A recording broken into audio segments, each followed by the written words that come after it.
প্রথমেই আপনাদের সকলকে আমি সংবাদ মাধ্যম থেকে, অ্যাডমিনিস্ট্রেশন থেকে, আইটি সেল থেকে, ডিজিটাল থেকে, সাধারণ মানুষ থেকে, সর্বস্তরের নেতাকর্মী এবং যারা অনেক বিভিন্ন জগতের মানুষ আমাদের কাছে এখনো পর্যন্ত এসে পৌঁছেছেন, এমনকি আর্টিস্টরাও আজকে একে তাদের প্রতিবাদ জানিয়েছেন। আমি তাদের সকলকে ধন্যবাদ জানিয়ে এ কথা নিশ্চয়ই বলবো যে আমরা ধর্ণা দিয়েছিলাম দুটো কারণে। একটা হচ্ছে অবৈধভাবে যাদের অ্যাডজুডিকেশনে রেখে বা নাম ডিলিট করে দিয়েছে তারা যাতে বিচার পায়, তার জন্য তাদের ভোটাধিকার যাতে ফিরে পায়, তার জন্য আমাদের এই ধর্ণা ছিল। আর দুই হচ্ছে আমাদের ধর্ণা ছিল যে ইলেকশন কমিশন বারবার ইন্টারফেয়ার করে মাননীয় বিচারপতিরা যারা কাজ করছেন তাদের সুপ্রিম কোর্টের ভার্ডিক্টটাকে টোটাল মিসলিড করে তাদের উল্টো পাল্টা বোঝাচ্ছিলেন। অভিষেক যে পয়েন্টগুলো বললেন, আমরা এতক্ষণ লয়ারদের সাথেই কনসাল্ট করছিলাম। তার কারণ লয়ারদের সাথে কনসাল্ট করে ফাইনালি যেটা অভিষেক আপনাদের বলেছে সেই পয়েন্টগুলোতে লয়াররা সহমত পোষণ করে আমাদের বললেন যে আজকে কোর্টে এটা আলোচনা হয়েছে এবং ভিডিওতে আছে যে ইলেকশন ডিক্লেয়ার হলেও কিন্তু সুপ্রিম কোর্টের হাতে কেস থাকবে এবং অ্যাজ এ স্পেশাল কেস বেঙ্গলের এসআইআর নিয়ে নমিনেশনের আগের দিন পর্যন্ত ভোটার লিস্টে যাদের নাম গেছে বাদ তারা ট্রিব্যুনালে গিয়ে সেটাকে ক্লিয়ার করতে পারবেন এবং যাদের নাম ডিলিট করা হয়েছে তারাও, এবং বিশেষ করে যাদের নাম অ্যাডজুডিকেশনেও ক্যান্সেল করা হয়েছে তারাও কিন্তু আবার ট্রিব্যুনালের কাছে অ্যাপিল করতে পারবে। সুতরাং এই যে জায়গাটা বন্ধ হয়ে গেছিল, দরজাটা বন্ধ হয়ে গিয়েছিল, এই রাস্তাটা আজকে সর্বোচ্চ আদালত খুলে দিয়েছেন। এটা মানুষের জয় বলে আমি মনে করি। এবং আপনারা জানেন এটা নিয়ে আমার পিটিশন আছে এবং আমার পিটিশন এখনও আছে অ্যালাইভ। এখন কদিন কাজ করবে, ইলেকশন ডিক্লেয়ার করে দিলেও ভাববেন না আপনার সুযোগ নেই। ওরা বলেছেন ইলেকশনের আগের দিন পর্যন্ত যদি কারো নাম বাদ দেওয়া থাকে বাদ দিয়ে দেয়, যদি অবিচার হয় তাহলে আমাদের কাছে আসবেন, আমরা অ্যাজ এ স্পেশাল কেস এটাকে ট্রিট করব। যদিও 25 তারিখে তারা নেক্সট ডেট দিয়েছে হিয়ারিংয়ের, কিন্তু 15-16 তারিখে ইলেকশন ডিক্লেয়ার করে দিলেও এটা কিন্তু খেলা শেষ হবে না। খেলাটা সুপ্রিম কোর্টের হাতে রয়ে গেল। অর্থাৎ আমরা এখন ওয়াচ করব, আমরা এখন দেখব আমাদের পিটিশন অনুযায়ী এই অর্ডারগুলো হয়েছে এবং অবজারভেশনেও যেগুলো বলেছেন সেগুলো আমরা জানতে পেরেছি এবং হাইকোর্টের চিফ জাস্টিসকে নাকি অর্ডার দিয়েছেন যে তিনি ট্রিব্যুনাল তৈরি করবেন। আমরা বিশ্বাস করি বিচার ব্যবস্থার প্রতি মানুষের আস্থা, মানুষের ভরসা যেন অক্ষুণ্ণ থাকে, আমরা সেদিকে সচেষ্ট হব। আমাদের তৃণমূল কংগ্রেস কর্মীরা আজকে 4 মাস ধরে BLO 1 বলুন, BLO 2 বলুন, সাধারণ কর্মী বলুন, ক্যাম্প করে করে সারাক্ষণ হেল্প করেছেন সবাইকে ফর্ম ফিল আপ করবার জন্য। তাই মনে রাখবেন এই যে 60 লক্ষ লোকের লজিস্টিক্যাল ডিসক্রিপেন্সি করেছে, অ্যাডজুডিকেশনের নাম রেখে দিয়েছে, এটা বিজেপির কথায়। কারণ বিজেপি 1.5 কোটি সংখ্যাটা বলেছিল এবং তাদের স্যাটিসফাই করতে গিয়ে রোজ রোজ মেসেজ চেঞ্জ, রোজ রোজ app change, misuse of WhatsApp message এবং টোটাল জাজেদের মিসলিড যেটা করছিলেন, আমাকে লয়াররা বললেন যে তাদের কিন্তু আজকে সুপ্রিম কোর্ট ভৎসনা করেছে যে আপনারা ইলেকশন কমিশন এত কাণ্ড করে রেখে দিয়েছেন, সুতরাং আমরা বাংলার কেসটা অ্যাজ এ স্পেশাল কেস হিসেবে দেখব। আমরা এতটাই যখন পেয়েছি তখন আমাদের মনে রাখতে হবে যার নামটা অ্যাডজুডিকেশনে আছে তাকে সাথে করে নিয়ে গিয়ে তার বিচারটা যাতে সে পায় লক্ষ্য রাখতে হবে। যাদের ডিলিট করে দিয়েছে তারাও ট্রিব্যুনালে অ্যাপিল করতে পারেন, এবং কোনটা কোনটা ফর্ম 6-এ আপনারা জমা দিতে পারেন আপনাদের যাদের নাম ডিলিট করেছে তাদের জন্য। এবং তাছাড়াও প্রত্যেকটা বিএলওকে দায়িত্ব নিতে হবে, ব্লক প্রেসিডেন্ট থেকে শুরু করে সবাইকে, পঞ্চায়েত থেকে শুরু করে মিউনিসিপ্যালিটি সকলকে, যে প্রতিটা বুথে মানুষকে সঙ্গে করে নিয়ে তারা যাতে অ্যাপিলটা ঠিকমতো করতে পারে, তারা যাতে ভয় না পায়, তাদের সাথে থাকতে হবে এবং তাদের নিয়ে ভোটের কাজও চলবে, যদি ইলেকশন ডিক্লেয়ার হয়ে যায়, আর নাম তোলার কাজও চলবে, যাদের নাম বাদ গেছে তাদেরটা। এটা আপনাদের করতে হবে, আপনারা অনেক করেছেন, আর 45-50টা দিন এটা তো আপনারা করেই থাকেন, মিছিল মিটিংও হবে, নাম তোলাও হবে। আর তাতেও যদি কিছু নাম বাদ পড়ে বা অন্যায় হয়, সুপ্রিম কোর্ট বলেছেন 25 তারিখে এবং তারপরে ইলেকশনের আগের দিন পর্যন্ত আপনারা আমাদের কাছে আসতে পারেন, যাতে মানুষ বিচার পায়। ভোটাধিকার যার আছে, জেনুইন ভোটার, তারা যাতে বিচার পায়। এমনকি স্পেসিফিক্যালি বলা হয়নি অনলি যা অ্যাবজুডিকেশন কেস, যেটা আমাকে লয়ার বলল। আগেও যাদের বাদ দিয়েছে 58 লাখের মধ্যে, তারাও কিন্তু ট্রিব্যুনালে গিয়ে তাদের কথা বলতে দেওয়া হয়নি, তাদের কথা শুনতে দেওয়া হয়নি, তারাও কিন্তু অ্যাপিল করতে পারে, তাই তো? সেটাও বলেছে। এবং এই যে হিয়ারিংয়ে আপনাদের এখনো পর্যন্ত সাপ্লিমেন্টারি লিস্ট দেয়নি, সাপ্লিমেন্টারি লিস্ট দিতে বলা হয়েছে। সাপ্লিমেন্টারি লিস্টে দেখতে পাবেন কার কার নাম বাদ গেল। যার যার নাম বাদ গেল সে ওই আত্মহত্যার পথে গিয়ে, অথবা এই 2-3 দিনের মধ্যে অনেক মারা গেছে, 180 জনের বেশি মানুষ মারা গেছে। আপনারা একটু শক্তিশালী করুন মনটাকে।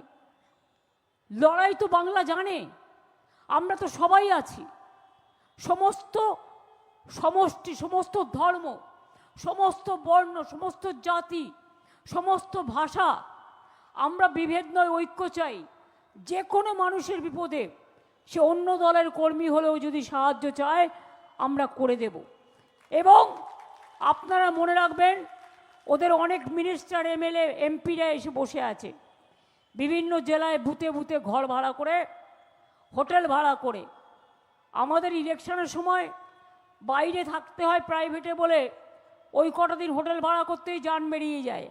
আর এদের এত পয়সা সারা ভারতবর্ষ ধরে ঢালছে, গ্যাসের দাম বাড়ছে সেদিকে কোনো পাতা নেই, আর বলছে আমি বাধ্য হয়েছি যুদ্ধের জন্য। তাই আমি যতদূর জানি মনমোহন সিংজি যখন প্রধানমন্ত্রী ছিলেন লাস্ট গ্যাসের দাম ছিল 400 টাকা। কতবার বেড়েছে?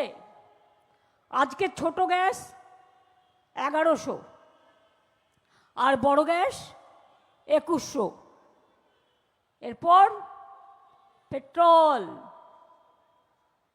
রাশিয়া থেকে তেল আনবে, তেলের ওপর তেলকড়ি মাখাতে হবে না, তা তেলকড়িটা মাখবে কে? জনগণ। আর প্রতিদিন উনি কোটি কোটি টাকা খরচা করে মিথ্যে কথার অ্যাড করবেন, মিথ্যের ফুলঝুরি, একটাতে সত্যতা নেই। চিঠি পাঠাচ্ছে, টেলিফোন, মানে মনে রাখবেন একটা রেকর্ডিংও সবার কাছে যায়। এটা নয় যে উনি সবার সাথে কথা বলছেন, এটা মাথায় রাখবেন। কারণ যেই দেখবেন ভয়েস রেকর্ডটা হয়ে গেল, তারপরে দেখবেন যদি আপনি কিছু কথা বলতে চান আর কোনো রেসপন্স পাবে না। সেটা যদি 10-12 জনকে প্রায়োরিটি দিয়ে চুজ করে নেয়, that's a different question, that is for face saving. কিন্তু এগুলোর নিয়ম হচ্ছে আমরা সিস্টেমটা জানি। সুতরাং পার্টি চিঠি ছেড়ে দেয় বাজারে, পার্টি আবার চার্জশিট তৈরি করছে। আমাকে এমএলএরা বলছিলেন, আমি বলি আগে নিজেদের প্রধানমন্ত্রীর বিরুদ্ধে চার্জশিটটা তৈরি করো আর হোম মিনিস্টারের বিরুদ্ধে চার্জশিটটা তৈরি করো। এই 10-12 বছরে কি করেছে? সত্যিই তো একটা লেংড়ে চলা গভর্নমেন্ট, যার নিজের কোনো স্থায়িত্ব নেই, এক নিজেদের অস্তিত্ব বিপন্ন, দুটো পার্টির ওপর ভরসা করে কিছু পাইয়ে দিয়ে কোনো রকম গভর্নমেন্ট চালাচ্ছেন। তাদের মুখে এত বড় বড় কথা আসে কি করে? তাদের তো মাথা নিচু করে থাকা উচিত লজ্জায়। ইসকি বার 400 পার মানুষ দিয়েছেন পগার পার করে। আগামী দিনও মনে রাখবেন, গণতন্ত্র থেকেই ওদের বাদ দেবে, কারণ ওরা গণতন্ত্রকে মানে না। এরা থাকলে গণতন্ত্র যেমন শেষ, সংবিধান শেষ, ভারতবর্ষের ইতিহাস শেষ, ভারতবর্ষের জুডিশিয়ারির পাওয়ার কেড়ে নেবে, ভারতবর্ষের সংস্কৃতি কেড়ে নেবে। যেই লোকটা বিহারে উপমুখ্যমন্ত্রী বলেছিলেন মাছ মাংস খাওয়া যাবে না, তিনি এখানে এসে বসে আছেন ওয়েস্টিনে, শুনেছি। এখানে এসছেন বিজেপিকে কি করতে ভগবান জানে। আমার তো মনে হয় এই লোকগুলোকে চিনে রাখা দরকার এবং দেখে রাখা দরকার যে এরা পদার্থ না অপদার্থ। কোন কোন অপদার্থ? যারা বাংলাকে গালাগালি দেয়, বাঙালি কি খাবে না খাবে, বা হিন্দিভাষীরা কি খাবে না খাবে? কেউ রুটি খায়, কেউ ছাতু খায়, কেউ ধোসা খায়, কেউ রুটি ডাল খায়, কেউ বিরিয়ানি খায়, কেউ ছোট মাছ খায়, কেউ বড় মাছ খায়, কেউ ভেজ খায়, কেউ নন ভেজ খায়। কিন্তু মনে রাখবেন, রক্তটা কিন্তু মানুষের রক্ত, আর প্রাণটা হচ্ছে মনুষ্যত্বের প্রাণ।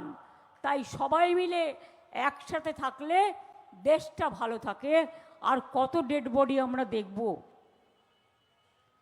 আর কত যাবে মানুষের প্রাণ, আর কত দিতে হবে বলিদান। গ্যাসের দাম কমান, রোজ গ্যাস বেলুনের মতো নিজের পাবলিসিটি না করে, 1 পয়সাও দেন না, বড় বড় কথা।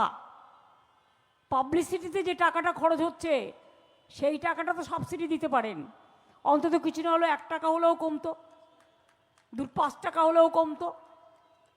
আবার বলছে 25 দিন আগে আপনারা কিন্তু পাবেন না।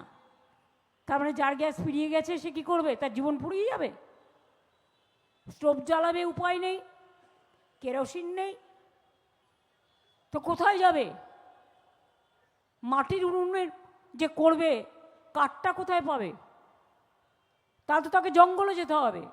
তাহলে জঙ্গলের লোকেরা কি খাবে? তাদের অধিকার, তাদের বাঁচার অধিকার। সুতরাং আগামী দিন বড়ই ভয়ঙ্কর। এমনিতেই 200 লক্ষ কোটি টাকার ওপর দেনা করে বসে আছে। আগামী দিন যে কি করবে ভগবানই জানে, কেউ জানে না। কাজেই বিভেদের খেলা, বিচ্ছিন্নতাবাদের খেলা, বাংলাকে ভাগ করার খেলা, মানুষে মানুষে ভাগ করার খেলা বন্ধ হোক। আমি চাই রাজস্থানীরাও বিচার পাক,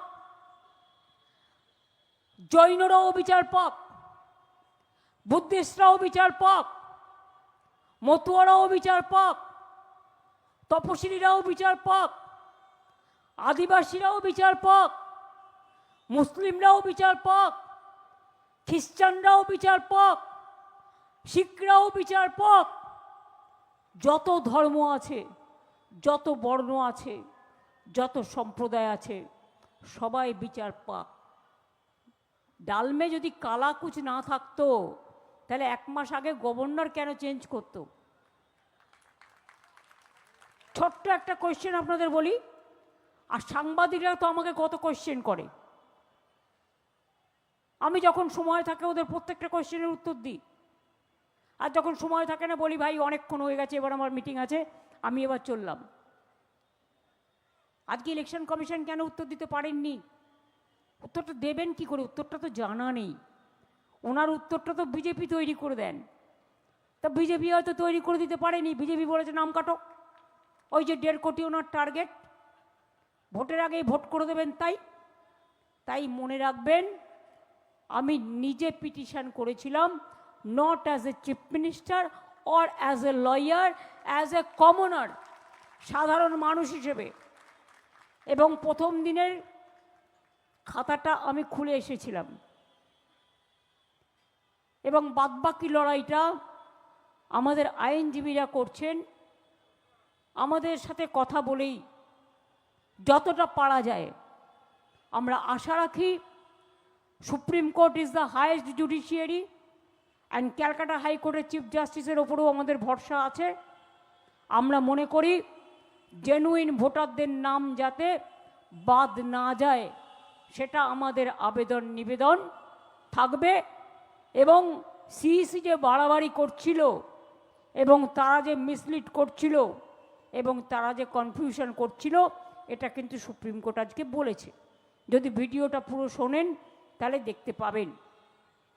অর্ডারে সব লেখা থাকে না, কিন্তু অবজারভেশনটা টোটাল আজকাল ডাইরেক্ট ভিডিও হয়, তাতে কিন্তু আপনারা দেখতে পাবেন।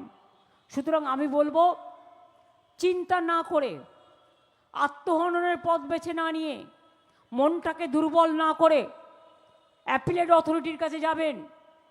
ডিএমকেও বলবেন, যাদের নতুন ফর্ম 6 করার কথা আছে, মনে রাখবেন সব জায়গা উন্মুক্ত আছে। আর সিইওকে বলে দিয়েছে যে তুমি বেশি, মানে আমার না বলাই ভালো, বলে দিয়েছে জুডিশিয়ারিদের ওপরেই পাওয়ার থাকবে। এবং তাতে যদি জাজেরা কিছু নাম বাদ দিয়ে থাকেন, তার জন্য আপনাদের পথ খুলে দিয়েছেন, আপনারা অ্যাপিলেট অথরিটির কাছে যেতে পারবেন। সুতরাং অর্ডার আসলে হয়তো সিজে ডিক্লেয়ার করবে কলকাতা হাইকোর্ট, অ্যাপিলেট অথরিটি সেইভাবে দলের থেকেও, এবং আপনারা তো সংবাদ মাধ্যমেও জানতে পারবেন। তাছাড়াও আমরাও আমাদের দলের বক্তব্য আপনাদের জানিয়ে দেব। অর্থাৎ এখন আবার কেসের ডেট আছে 25 তারিখে, তার মধ্যে কতটা সাফল্য এলো। যদি 15 তারিখে ধরে নিলাম ব্রিগেড করার পরে, উনি তো ইলেকশন নিজের প্রচার করার পরে ইলেকশনটা ডিক্লেয়ার করেন, আমরা দেখেছি, এটা আমাদের আগে দেখা আছে। সুতরাং উনি এটা করতে অভ্যস্ত, তাই ব্রিগেডের পরে যদি ইলেকশন অ্যানাউন্সও করে, চিন্তা করার কোনো কারণ নেই। একেবারে ভোটের আগের দিন পর্যন্ত সময় থাকছে, এটা মাথায় রাখবেন।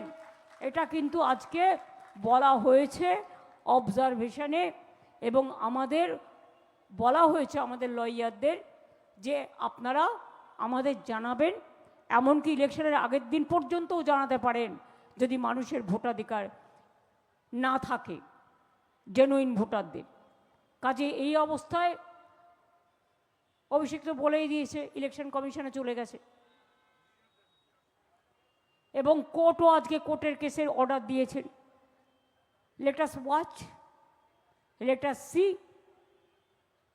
Late us wait for the justice. আমরা আশা করছি মানুষ অধিকার পাবেন। একেবারে যে দরজাটা বন্ধ হয়ে গেছিল, সেই দরজাটা অনেকটাই খোলা হয়েছে, সেটা সদ্ব্যবহার করুন। এবং সেক্ষেত্রে আর একটা বলবো, নজর রাখতে। কখনো কখনো কাউকে টাকা দিয়ে কিনে নেওয়ার চেষ্টা করা হচ্ছে। মনে রাখবেন, টাকা, রামকৃষ্ণ পরমহংসদেব বলেছিলেন, টাকা মাটি, মাটি টাকা, টাকা আসে চলে যায়, কিন্তু লোকে যখন জেনে যায় এই লোকটা টাকা নিয়েছে, সেটা কিন্তু চাপা থাকে না। তাতে কিন্তু মানুষের কাছে চিরকালের মতো গদ্দার হয়ে পরিচিত থাকতে হয়। কেন এই বদনাম নেবেন? আপনারা সম্মানের সাথে বাঁচুন। আমাদেরও যদি কাউকে কেনবার চেষ্টা করে, আমরা কিন্তু নজর রাখব, সেটা সম্বন্ধে সতর্ক থাকবেন। বেচা এখানে আছে, আমি একটা কথা বলি, আমরা বলেছিলাম ন্যায্য মূল্যে আলু কিনব, সরকার অধিগ্রহণ করবে, এবং সেই প্রক্রিয়া অলরেডি চালু আছে, এবং আজকেও অলরেডি চালু হয়েছে। আজকেও আমি এই মিটিং থেকে ভেতরে গিয়ে আমি কথা বলেছি, তুই বস, আমি কথা বলেছি এগ্রিকালচারাল সেক্রেটারির সাথে, যে আলু তুমি দেখো কোথায় কোথায় পড়ে আছে, চাষিরা বিক্রি করতে পারছে না, সেটা প্রক্রিয়াটাকে ত্বরান্বিত করো। ধান তো আমরা কিনেই নিই, আপনারা জানেন, বিনা পয়সায় চাল আমরা সব মানুষকে দিই, স্বাস্থ্য দিই, শিক্ষা দিই, মহিলাদের সম্মান দিই, কৃষক থেকে শুরু করে, তপশিলি থেকে শুরু করে, ইমাম থেকে শুরু করে, পুরোহিত থেকে শুরু করে, মন্দির থেকে শুরু করে, মসজিদ থেকে শুরু করে, গুরুদ্বারা থেকে শুরু করে, গির্জা থেকে শুরু করে, সাদা থেকে শুরু করে, কালো থেকে শুরু করে, বেটে থেকে শুরু করে, লম্বা থেকে শুরু করে, সবার জন্যই আমাদের কিন্তু সমান অধিকার, এবং সেই অধিকার আমরা কিন্তু দিচ্ছি এবং দিয়ে যাব। যারা করার তারা করে, আর যারা বলে করব তারা করে না। এটা মাথায় রাখতে আপনাদের অনুরোধ করছি। আমি এইটুকু বলে, যেহেতু অনেকটা বিচার পাওয়া গেছে, যার জন্য আমরা 5 দিন রাস্তায় বসে আছি, তাই আমি অভিষেক সবার মতামত নিয়েছেন, এই সভার যারা উপস্থিত আছেন, এবং আপনারা আরেকবার বলুন, অভিষেকের যে প্রস্তাব, বিচারের দরজা যখন উন্মুক্ত হয়েছে, তখন 5 দিন তো আমরা এখানে রাস্তায় আছি, আমি দরকার হলে 50 দিনও থাকতে পারি, ইলেকশনও আছে সামনে। তাহলে আমরা কি ধর্নাটা আজকের মতো টেম্পোরারি উইথড্র করতে পারি? তাহলে আপনারা যারা সাথ দিয়েছেন সারাক্ষণ, আমি তাদের কাছে ইভেন দোকানদার থেকে শুরু করে, হকারদের থেকে শুরু করে, সামনে অনেকগুলো হোটেল আছে, অনেক বিজনেসম্যান আছে, অনেক ট্রেডার্স আছে, অনেক দোকানদার আছে, তাদের সবাইকেই এই কদিন আপনাদের আমরা ব্যস্ত করেছি। তার কারণ আপনাদেরও কান হয়তো কখনো কখনো কান ঝালাপালা হয়েছে, কিন্তু আমিও সারা রাত আমারও কান ঝালাপালা হয়েছে বিভিন্ন শব্দে, বিভিন্ন আওয়াজে। সুতরাং ওটা আমার কাছে ম্যাটার নয়। আমি এখানে 26 দিন অনশনও করে গিয়েছিলাম সিঙ্গুরের ব্যাপারে পণ করে। আর দেখুন কীরকম ইতিহাস মিলিয়ে দিয়েছে। সিঙ্গুরের সময় যে লোকটা জোর করে চাষিদের জমি অধিগ্রহণ করেছিলেন, সেই লোকটাই আজকে ইলেকশন কমিশন এখানে তাকে ডেপুটি ইলেকশন কমিশনার না কি যেন একটা পোস্ট দিয়ে পাঠিয়েছে। আর সিঙ্গুরের আন্দোলন, নন্দীগ্রাম আন্দোলনে তৃণমূলের জয়যাত্রা এইখানকার মঞ্চ থেকে শুরু হয়েছিল, এবং আগামী দিনেও জেনে রাখবেন, হিস্ট্রি কিন্তু রিপিটস হয়, ইতিহাসের পুনরাবৃত্তি হয়। এবং আমরা দেখতে পেলাম যখন মা কালীও আমাদের সাথ দিলেন এবং মায়ের আশীর্বাদ ফসকে গেলেন, কেউ কেউ মায়ের আশীর্বাদ থেকে বঞ্চিত হলেন, তাহলে বুঝতে পারছেন মাও কিন্তু ভালোবাসে মানবিকতা, মনুষ্যত্ব এবং সমগ্র মানুষকে নিয়ে একসাথে চলা, একসাথে বাস করা। আমি এটুকু বলে আপনাদের ধন্যবাদ জানাচ্ছি। আমি এখন একটু, যেহেতু আমাদের গভর্নর অনেক দিন এখানে ছিলেন, উনি সৌজন্যতে আছেন, কাল চলে যাবেন, এক্স গভর্নর যাকে সরিয়ে দেওয়া হয়েছে, ইনজাস্টিস হয়েছে, আমি তার সাথে অ্যাজ এ ম্যাটার অফ কার্সি এখান থেকে তার সাথে আমি একটু দেখা করতে যাব। আপনারা সবাই ভালো থাকুন, সুস্থ থাকুন, সুন্দর থাকুন। বাংলার জয় হবেই এবং তৃণমূলের জয় হবেই, জোড়া ফুলের জয় হবে। আমাদের কেউ রুখতে পারবেন না। মানুষ আমাদের সাথে আছে, আমরা মানুষের সাথে আছি, এটাই সবচেয়ে বড় কথা। অনেক অনেক ধন্যবাদ। নমস্তে, নমস্কার, সত শ্রী অকাল জি, জিও আর জিনে দেও। সবাইকে বলি রমজান মুবারক। সবাই ভালো থাকুন, সুন্দর থাকুন। ঈশ্বর আল্লাহ তেরে নাম সবকো সুমতি দে ভগবান। শুভ বুদ্ধির উদয় হোক। মানুষকে বঞ্চিত লাঞ্ছিত করে নয়, মানুষকে ভালোবাসা দিয়ে জয় করতে হয়। আমার কাছে বিজেপির কোনো কর্মীও যদি বলে দিদি আমার এই কাজটা করে দিন, আমি কিন্তু করে দিই, তার জন্য আমি কিন্তু পাবলিসিটি করি না, এটা মাথায় রাখবেন। ভালো থাকুন, সুস্থ থাকুন। অনেক অনেক ধন্যবাদ, নমস্কার। আমি প্রশাসন থেকে সংবাদ মাধ্যম, সাধারণ মানুষ থেকে আশেপাশের মানুষ সকলকেই, এবং যারা প্রতিদিন অ্যাটেন্ড করেছেন, দূর দূরান্তর থেকে এসছেন, তাদের বলবো এলাকায় ফিরে গিয়ে এই কাজটা এখন করুন, এটা খুব ইম্পর্ট্যান্ট কাজ।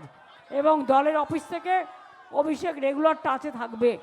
ভালো থাকবেন, অনেক অনেক ধন্যবাদ, নমস্কার। জয় হিন্দ, বন্দে মাতরম, ইনশাল্লাহ। জয় বাংলা, জয় বাংলা, জয় বাংলা, জয় হিন্দ, জয় হিন্দ, জয় হিন্দ। ভালো থাকুন, সুস্থ থাকুন।